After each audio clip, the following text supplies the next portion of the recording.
Hello, everybody, and welcome back. Welcome to another episode of Songwriting Simplified with me, Jonny Lipsham, here at jonny.lipshamstudios.co.uk. I hope everybody has had a fantastic Easter. I had a great Easter weekend, and then the week before that was my 18th wedding anniversary. And so my wife and I had basically just a weekend just chilling, just the pair of us, which was nice, and our kids looked after us very nicely. It was very nicely done by them as well.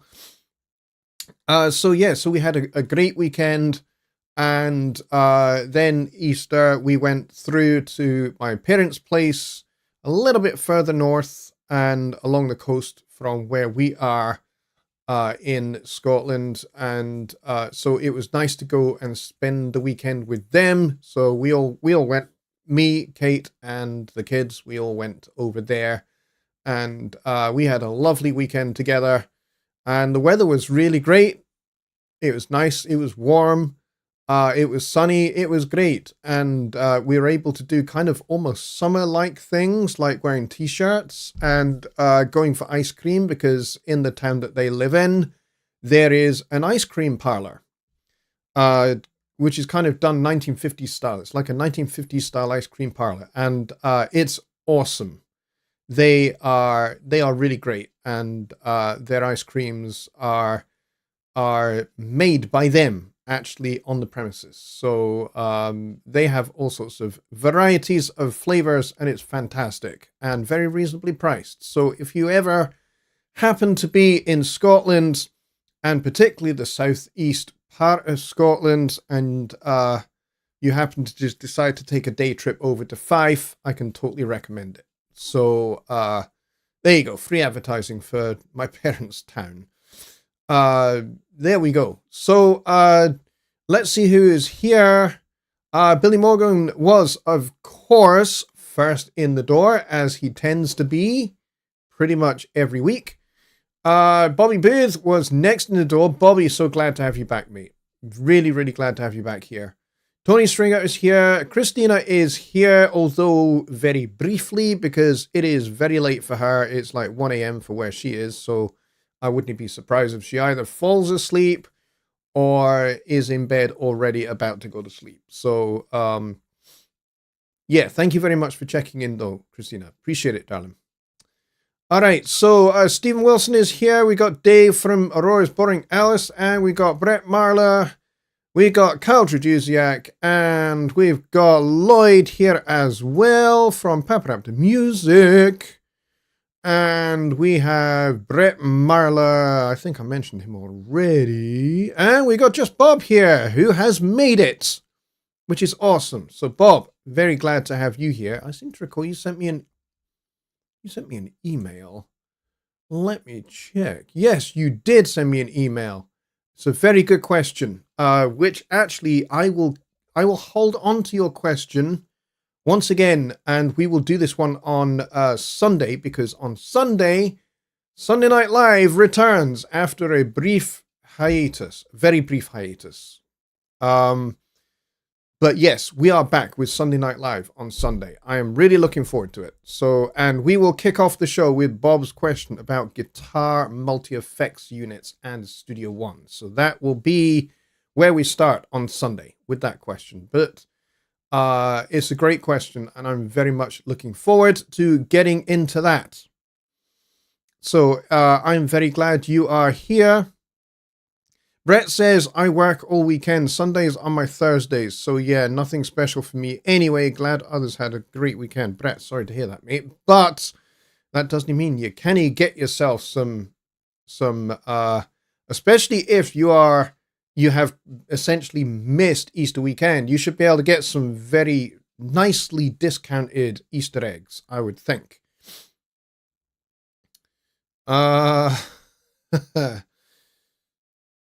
Let's see. You guys are hilarious, by the way. And I love it. Kyle says, if only we do blocks of cheese, we can make America great again. Yeah, you got to have a cheese grater for that. Bobby Booth says, habits are hard to break. Yeah, but you know what? I'm glad you're here. It's important to me that you are here because you are kind of one of the originators, and you are kind of like supporter number one, pretty much.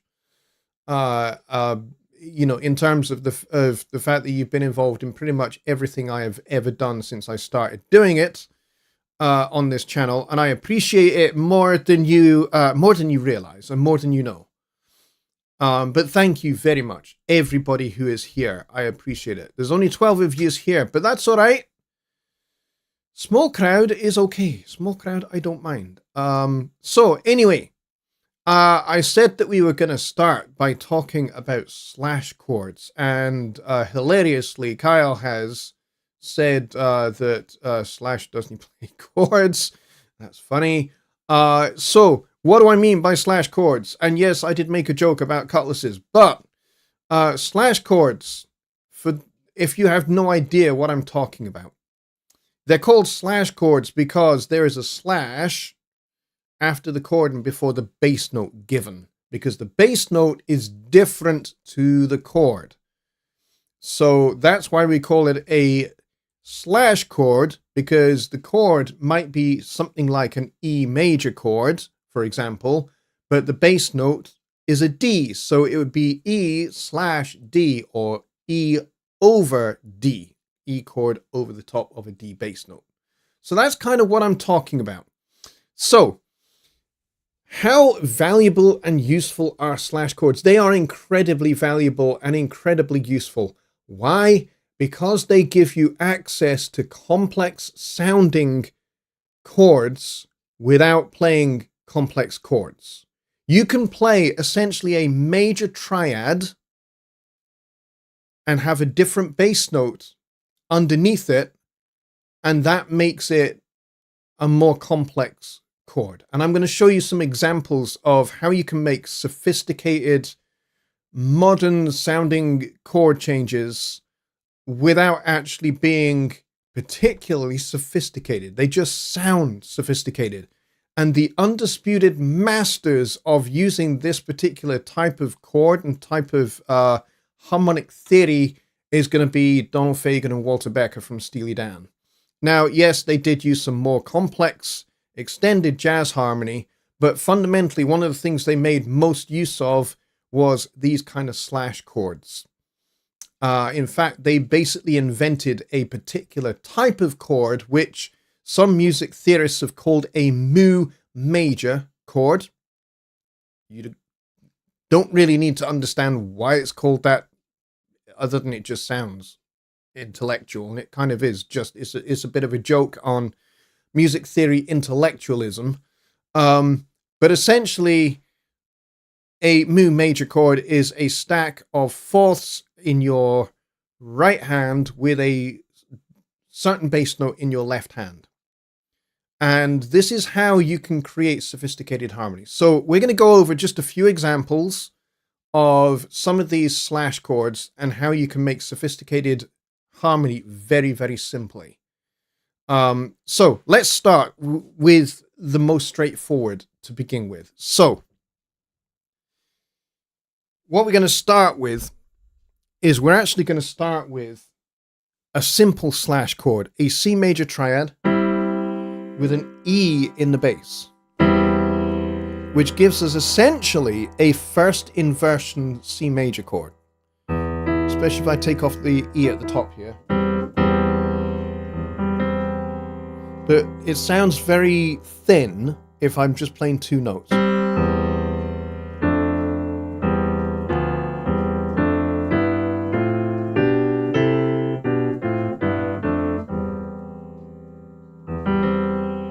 But I can most certainly play it that way.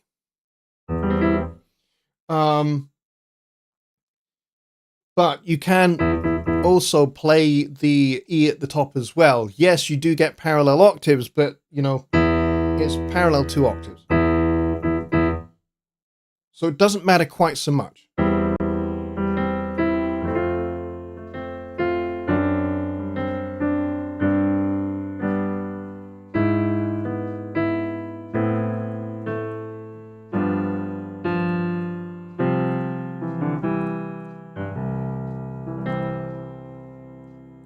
Okay, so what I did there was actually quite simple harmony.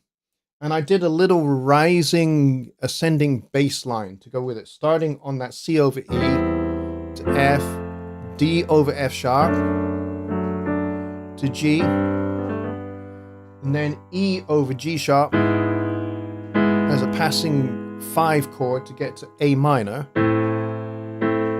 and then 5 to chord 1. All right, kind of sounds a little bit kind of reflective, kind of gives that kind of a reflective kind of sound. So that's the 1 chord with the 3rd in the bass, okay? And it's very powerful, and you can extend the chord a little bit and maybe like add things like a major 7, you know.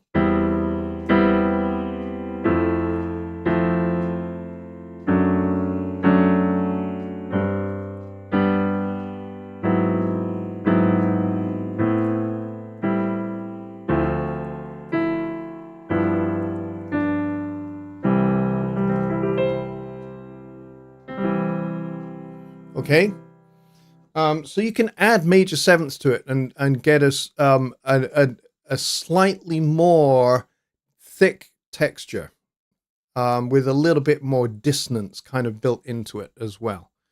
All right, so that's that one there. So that's with the 3rd in the bass chord is what I like to think of it as, which, like I've shown here,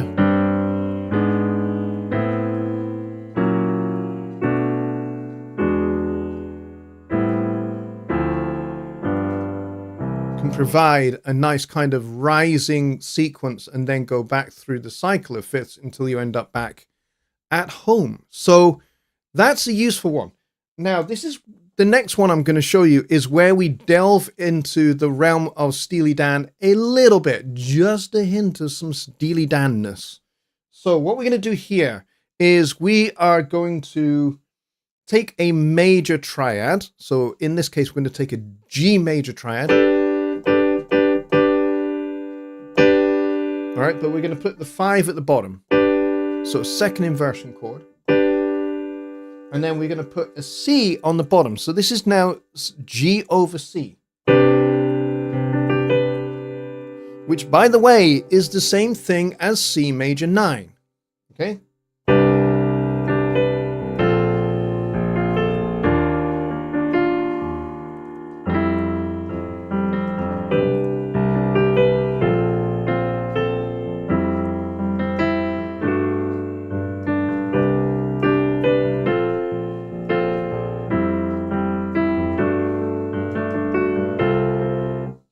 So,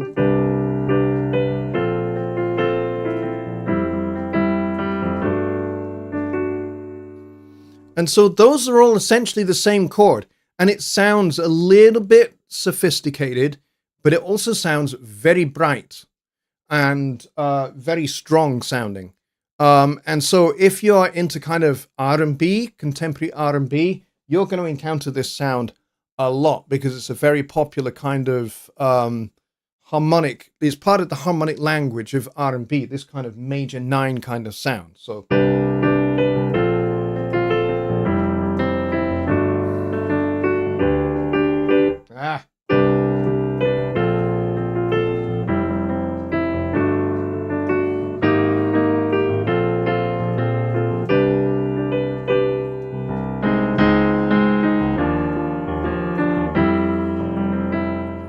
So all of those are the same chord type. I'm just moving them around, basically. But you can end up writing a song that's actually really quite, you know, modern sounding, contemporary pop, contemporary R&B, just using that particular chord type. And it's a major triad with a bass note, 1, 2, 3, 4 notes below it, right? And then you just move this around. So I'm going C, B flat, F, G. We're keeping that same sound.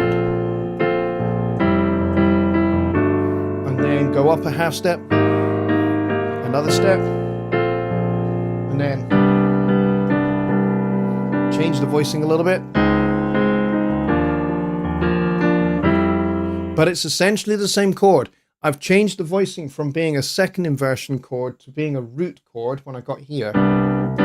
So it's a straight G major first position, root position, triad with the C. And then I just shifted that up a half step, and then another step, back to that second inversion. Okay, so that's probably the coolest of all of the slash chord chords. Slash chord chords? Can I say that? Slash chord chords? That kind of major 9 kind of sound is probably the most sophisticated of all of them. Well, it's certainly one of the less dissonant of the ones that we're going to cover. So the next one is, this time we're going to take an E major triad. So B, E, G sharp with the same bass note, the C. So if we take this apart and we complicate it just for a minute to just basically find another way to describe this chord, in much the same way I did G over C, that's essentially a C major 9 chord. In this case, it's a major 7 chord, because we've got the major 7, we've got the third, we've got the root, but we've also got a raised 5, a sharp 5. So this would be a C major 7 augmented chord, right? And this is actually a really spicy chord, but it can be used in conjunction with another chord. So if I take that C major 9 with the G triad and then replace the G triad with the E triad,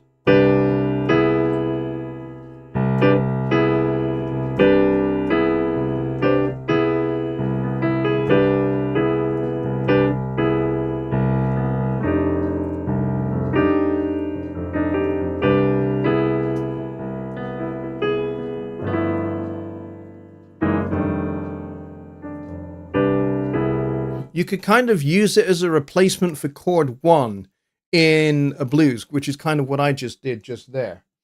If I wanted to kind of like do a chord 1 of a blues, still have that blues kind of feeling, but also make it sound just a little bit weird, that's where that kind of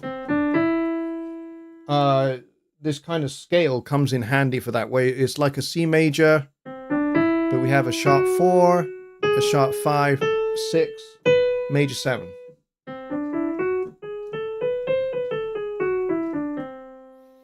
Which is a weird scale, let's just say that. But that kind of fits over that kind of sound. So it's a nice kind of sounding chord if you want some extra tension. Maybe to finish a song with. Maybe you want to do a 2-5-1, but you want to end with some tension rather than resolution. You can go like that. So you've got that sense of resolution. We've done the 2, the 5, the 1. But we want to end with some tension instead of some resolution. So D minor, G6-9, this is what I'm playing here, to that E over C, which is the major 7 augmented kind of chord. And again, that kind of sound, that augmented kind of sound, is useful if you want to create a little bit of mystery. It's definitely one of those mystery chords. All right, let's move on to the next one. So the next one, we're going to take an A major triad over the C this time.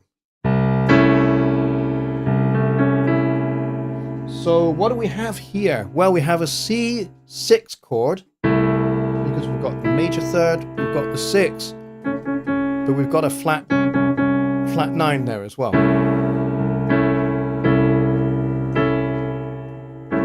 Again, it's another tension kind of chord.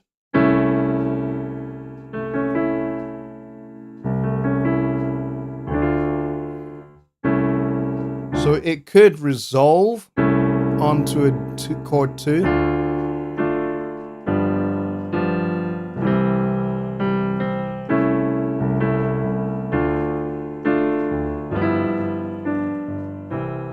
could certainly do that if you wanted to.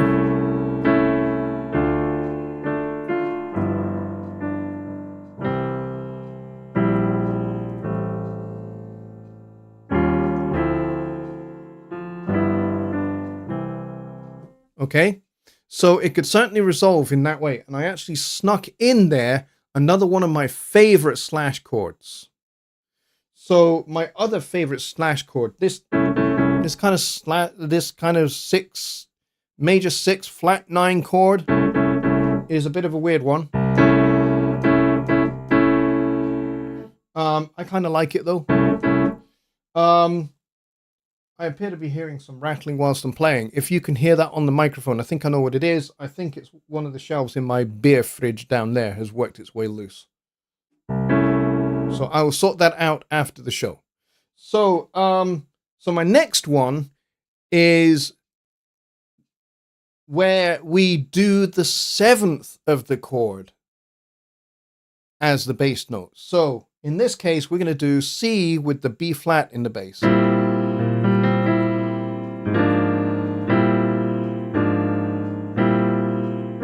Again, good if you want kind of like that sense of mystery.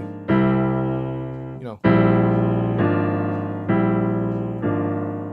But also, if you want to go down to chord 6, you can use it as a nice little passing note. So, let's go like a chord 2. And then a chord 1. And then down to chord 6, which is A minor, resolves nicely. Or as a passing chord to F with the 3rd in the bass.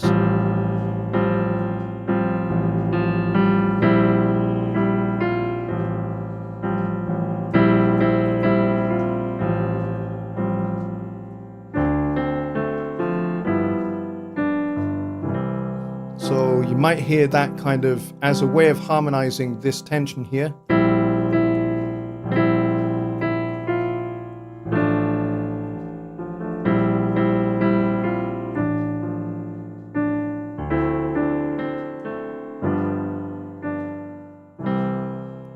Okay, so that can be a nice little tension there. So it's with the 7th in the bass, going to chord 4 with the 3rd in the bass. So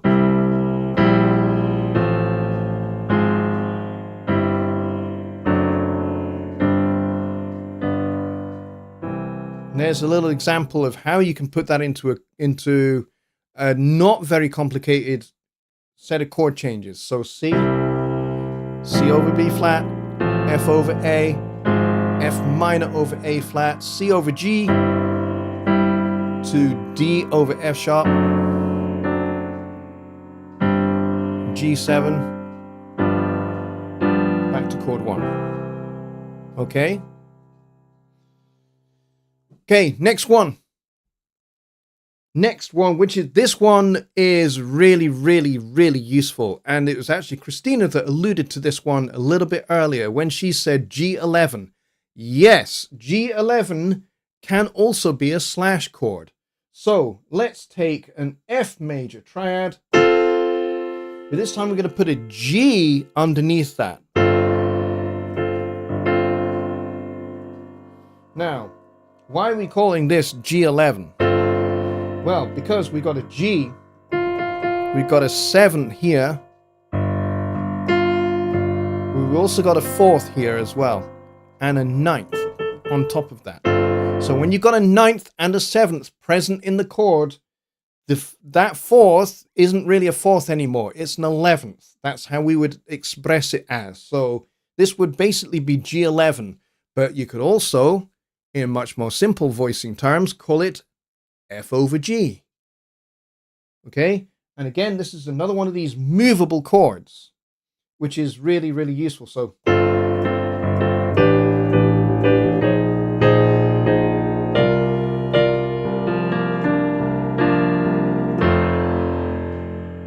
and this could be a nice way to end a song, right? So you could go all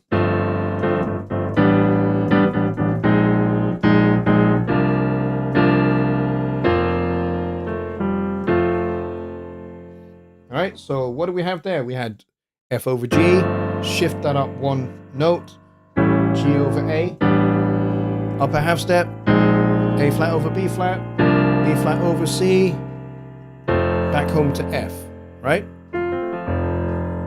So it's a nice little way to end a song as well and sound a little bit sophisticated. But you also hear this in gospel music a lot. So let's take, for example, something like this.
Okay, so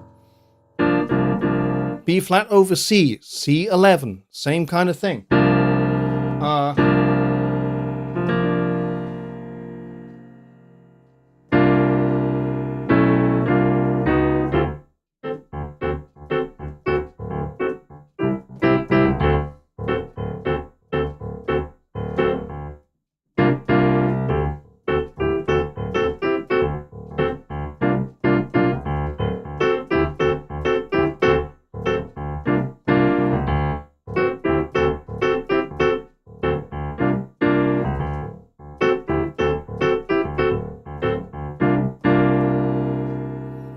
So basically what I was doing there was a D7 chord, but I was alternating between the D7 and the C over D, and then going to this B flat 11 chord, C over, yeah, you know, B flat over C.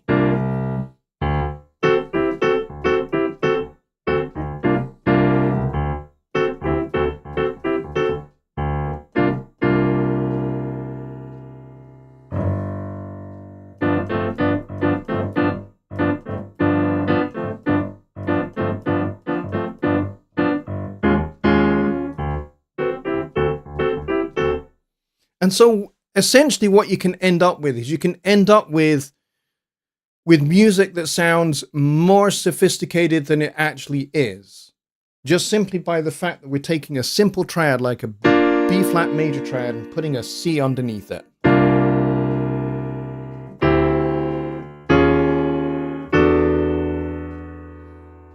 Or, you know, we're putting a B over the E and then moving that around.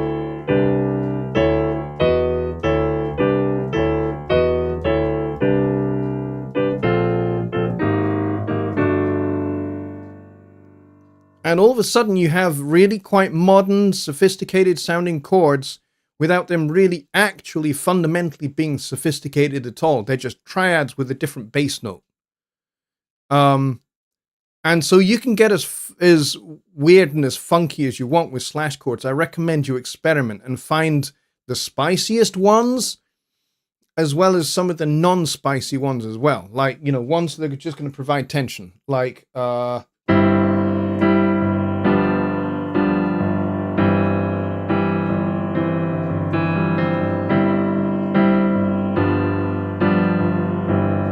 where I'm just pedaling the G and I'm just going C over G, G7, C over G,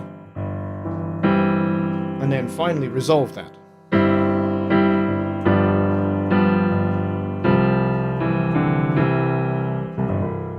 Another way to finish off a song, right? So, slash chords. Find some that even sound a little bit weird, like let's take a B major 7 chord, but let's put the major 7 in the bass note. And then let's play an A flat minor chord, keeping that B flat there. major 7 there as well.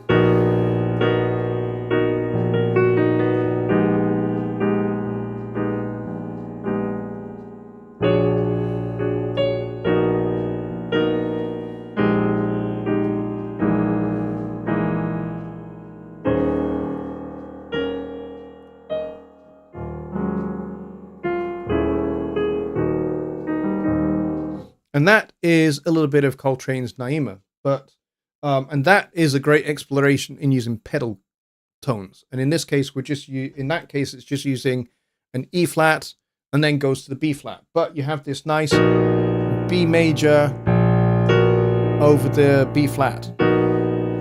And this is actually something I use quite a bit.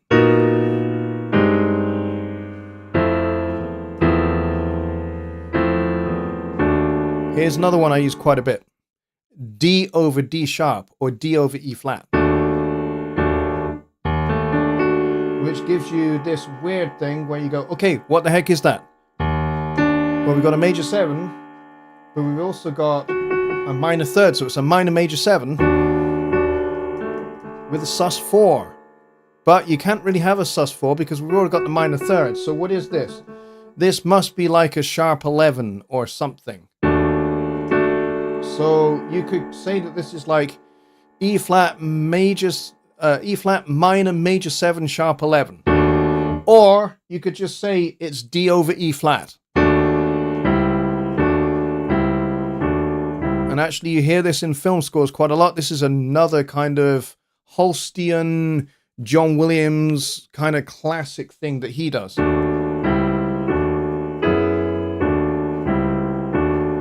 Take that whole idea and then shift this up a minor 3rd. So a D major going up a minor 3rd is going to go to F, right? So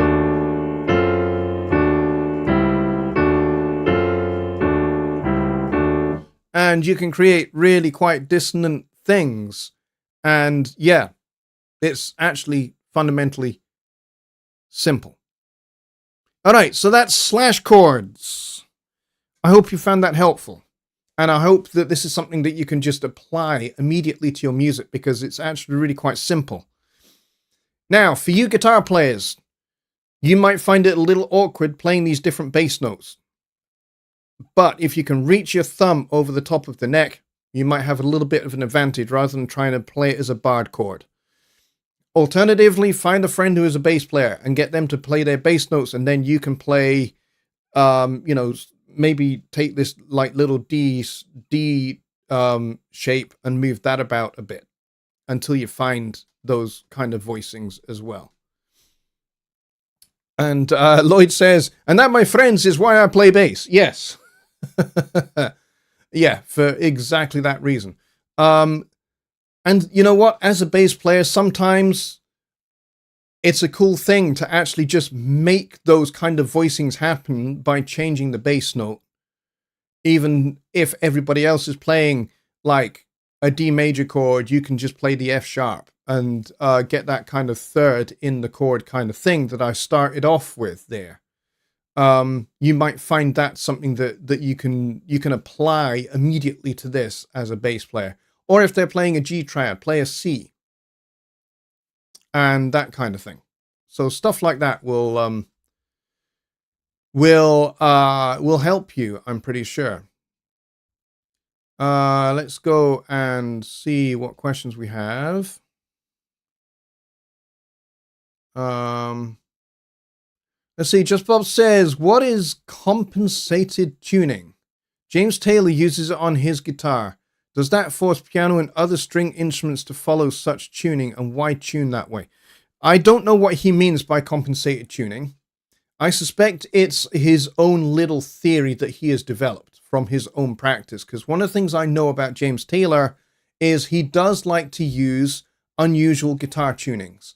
The reason being is that if he uses unusual guitar tunings, not standard guitar tunings, and then uses standard chord voicings, he will end up with a much more sophisticated harmonic palette as a result, and can end up playing, some very, very nice chords that, again, sound very, very sophisticated because they are loaded with extensions to chords, but he's able to get those quite simply just because he's playing a simple voicing on the guitar, but because of the tuning, you get something much more complicated. I'm not entirely sure exactly if that's what he's referring to, but that might be what he's referring to. But James Taylor is a great, great, great musician. For sure. I wish we had guitar voicing. Yeah, I'm not a guitar player. That would be why. I am a keyboard player. However, you can look up those voicings. There are guitar chord books. I bought one from my dad a few years back. For more advanced chord voicings, and it goes into movable chord shapes, including that major 9 kind of sound that we had to start with. This kind of sound, the G triad over the C, that kind of major 9 sound. That is a movable shape on the guitar, and you can just basically take that shape and move it any way you want, and you'll get that sound based on different root notes, or different bass notes, I should say. But yeah, there are definitely books out there for being able to voice those kind of chords. I'm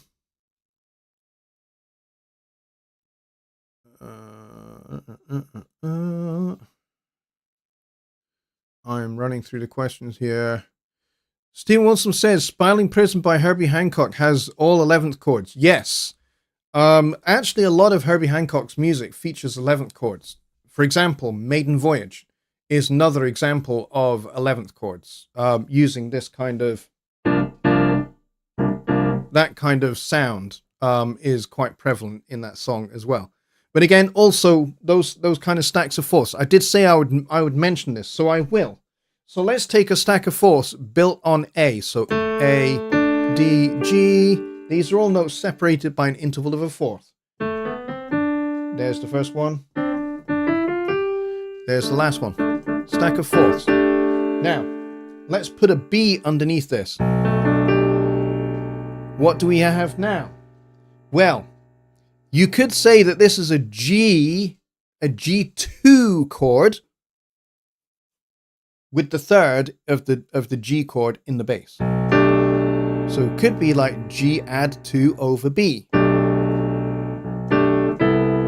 Which then, if I move that up one note, I get a C major 13, basically. There's the third, there's a major 7, and the 6 on top makes that a C major 13. And then if I move that down, I get this F over A, F2 over A, and then I end up with G13. Then I get this one, which is kind of like a D minor. There's the D minor 7 with the 6 on top. Kind of D minor 13, I guess. Then we get another C with E in the bass, with the 2 on the top. C major 6. G13 again.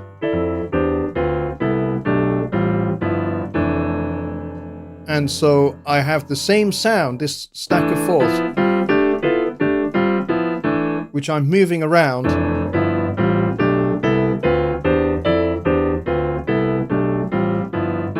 And I'm walking the bass up with it.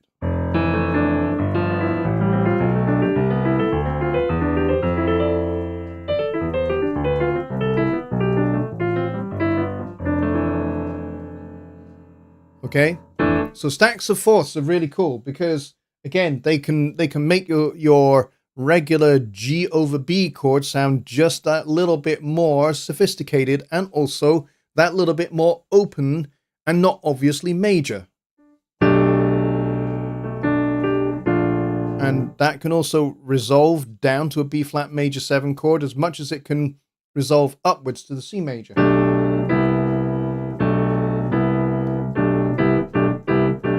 Which is, of course, where you get the Steely Dan peg from.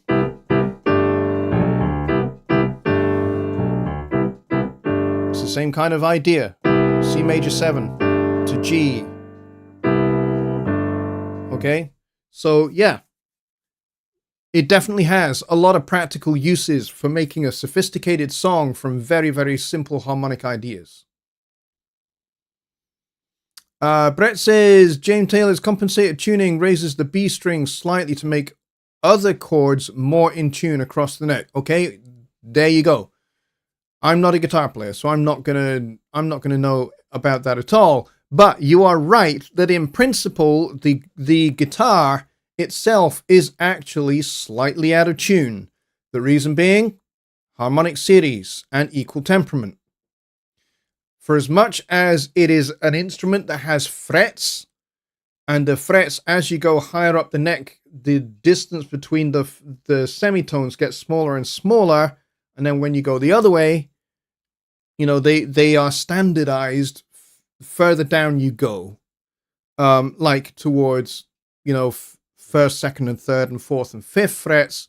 The distance between those frets is a little bit more even, but as you go up the guitar, they get smaller and smaller and smaller. That's to do with equal temperament. Now, the problem with that is, fundamentally, it puts the guitar out of tune with itself. And so I think what you're referring to here, you're right, is that you can compensate for that by adjusting the B string to be slightly sharp, to compensate for the tendency for the instrument to be out of tune with itself. So sometimes guitar players can think that their guitar is not intoned correctly, and so they'll think, the intonation on my guitar is not good. Not necessarily. The intonation on your guitar might be very good, and it might be absolutely solid when you play harmonics at the 12th fret against the octave, and you go, oh yeah, those are fine. Those are the same pitch. The intonation is good, but the instrument itself is slightly out of tune with itself.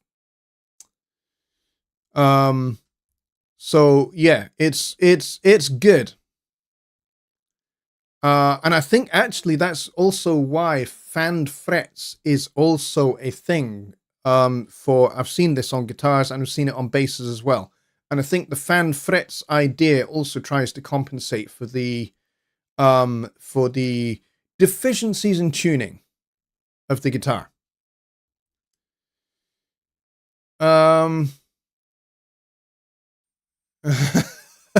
Lloyd says the only problem is the guitarist always looks at you like, what the F? Yes, they can certainly do that. However, if what you do on your bass makes them sound good, they will love you for it. So if what you do on the bass makes them sound sophisticated, they will love you for that. And it's pretty much an automatic recall for the next gig, for sure, if you do that. Okay, any other questions? Okay, Dave says F over G in your chord pattern description. Does not the thirds move around? No. F over G. If I move this up a whole step, I'm not sure what you mean by does not the thirds move around. I mean, there's thirds there, obviously, because it's a major triad.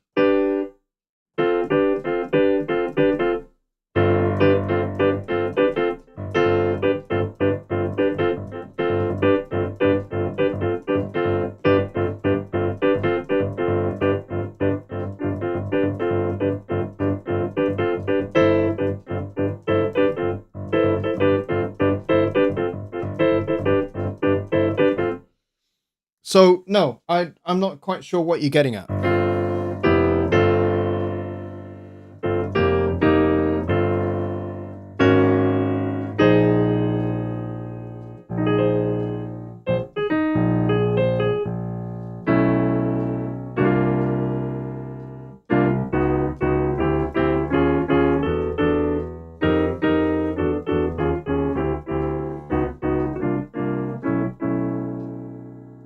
You know, that's all the same thing. You know, I'm just moving up and down semitones.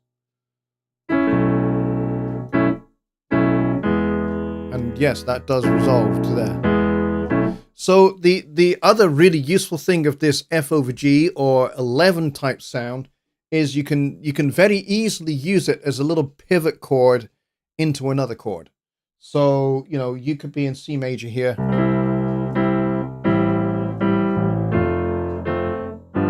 But you want to temporarily go to E.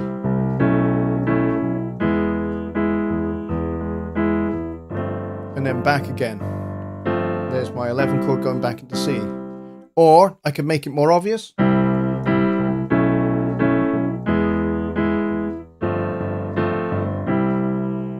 Like that. To be honest, that movement to me sounds unnatural. Although technically it does work. To me it sounds unnatural. So what I might do is I might do this.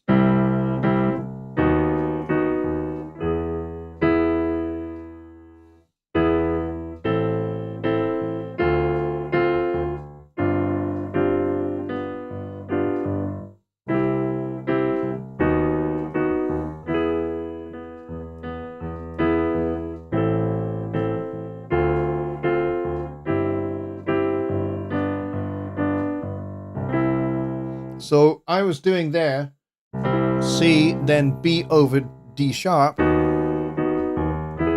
to E, and then I've got to get back to C, chord 6, 2, and 5.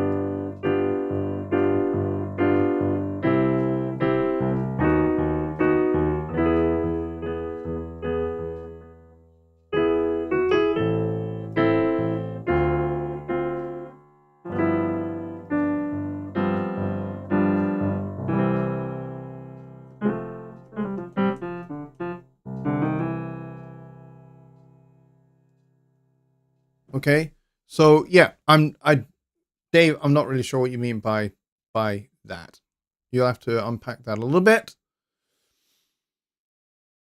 Dave is talking about his G string.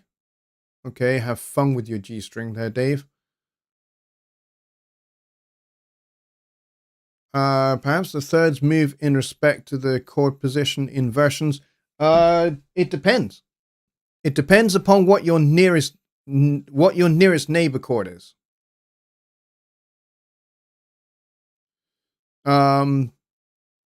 Because that's the whole point of inversions, is making sure you're playing next door neighbor notes.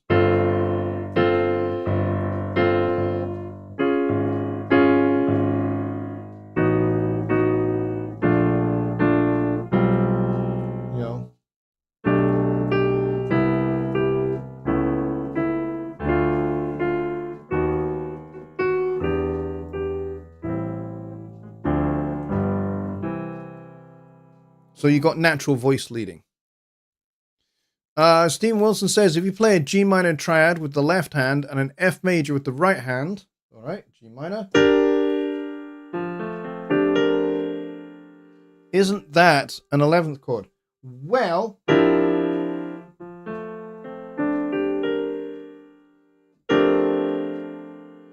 kind of it. Well, is it or isn't it? Depends what your root is. That's the question. I mean, it's a nice sounding chord, don't get me wrong.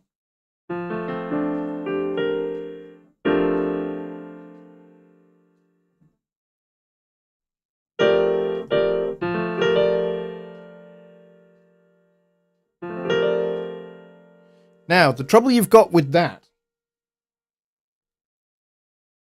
and if I voice it this way, you'll see. So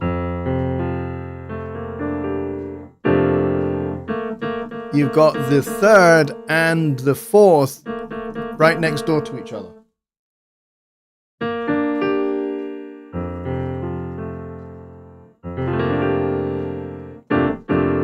So that does sound really nice, I'll admit, and I really like that chord. So technically it sort of is, but for it to really be an 11th, you need the 7th in here. So let's slightly adjust this voicing. Let's make that an E flat major triad on the top.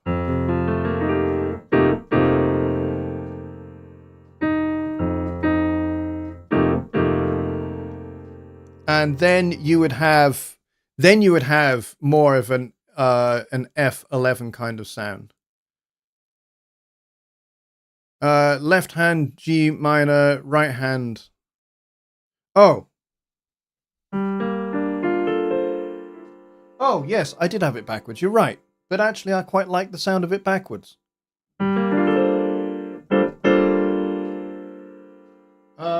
That's like a G minor 11 chord. Because there's the 7, there's the 9, there's the 11 on top.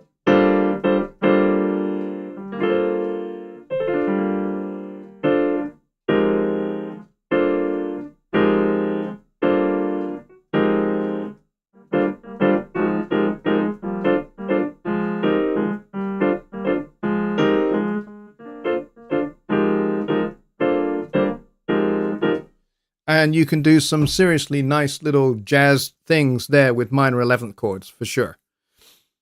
But yeah, that is a good option as well. If you want to do minor 11th chords, take a minor chord and then add the 4 on the top.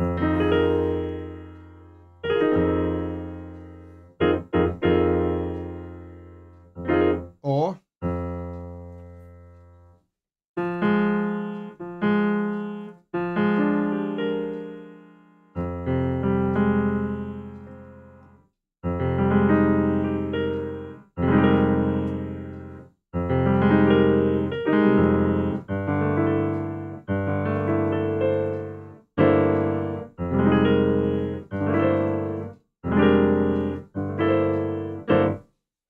depends how big your hands are if you want to do those kind of big fat voicings like those. I love to play those, and yes, you do have to stretch your hands a wee bit first.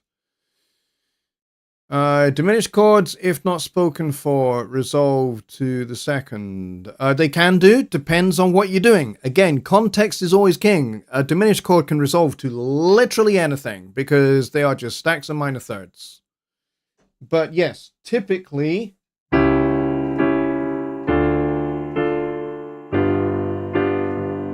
so you could do chord 1, flat 2 diminished, which is C sharp or D flat diminished, chord 2, chord 5, chord 1.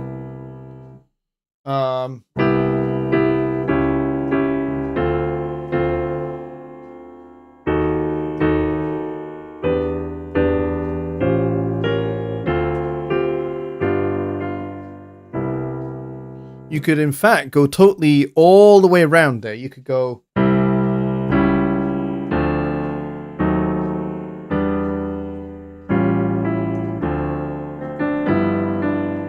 So C, D flat diminished, D minor, E flat diminished, E minor, A7, D minor, G7, C.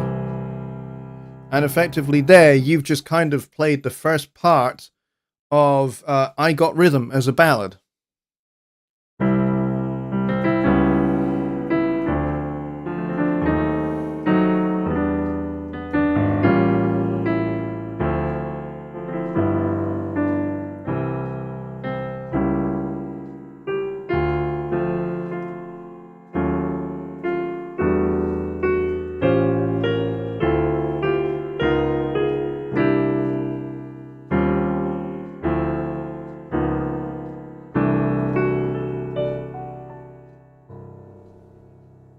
So that would be, one way if you wanted to play I Got Rhythm as a blues ballad, 1950s style blues ballad, and just kind of use that nice rising bass line with diminished chords, resolving to secondary dominance, secondary minor 7 chords. Anyway, we are at the end of the show, ladies and gentlemen, boys, girls, and squirrels.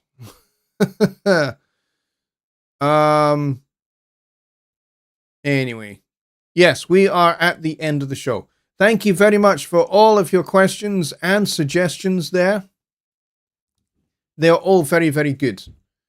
But yeah, slash chords, make use of them. They are very, very valuable. It's a simple application of a triad over a different bass note other than the root of the triad.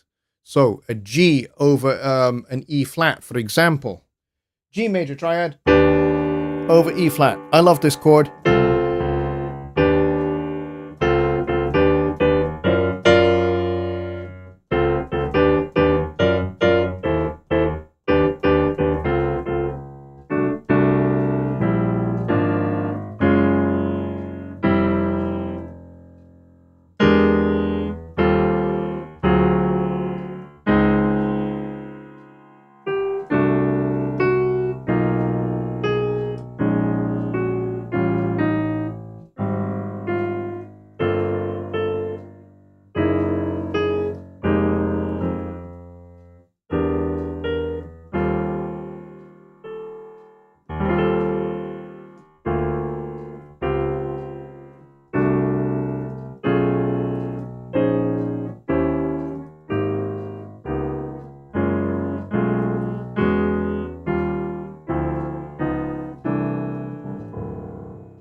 All right, folks, wrapping this up.